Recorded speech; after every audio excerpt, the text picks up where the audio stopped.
bumili naman ako ng biryani.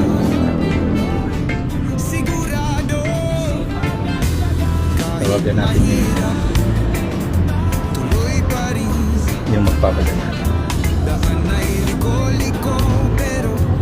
Habang hirap ko sa tawag, humihina kasi yung signal ng time na yan.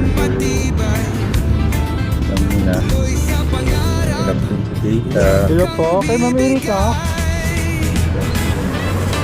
Ma'am Mali, nandito na po ako sa labas.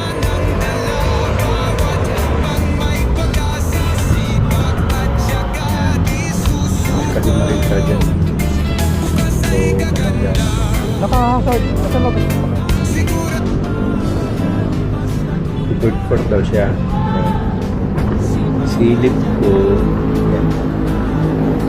Maway-kaway yan sa akin. Pinapatas tuloy ako. Basta. Chikaan lang. Kaya itong parcel na ito, i-deliver ko rin ko sa dito rin yan dyan sa Wala po, meron po akong top box. bali doon sa unahan lang yan. Sige lang, kaya naman po yan, ma'am. Hindi naman ako kumuha ng medyo malalayo na kasi medyo gabi na din. Kaya yung medyo malapitan lang yun. Malalaki po ba? Nakuha ko. Yun na nga tinatawagan. Kausap ko na siya dyan. Tapos tanong niya sa akin kung bag daw ako. Sabi ko mayroon.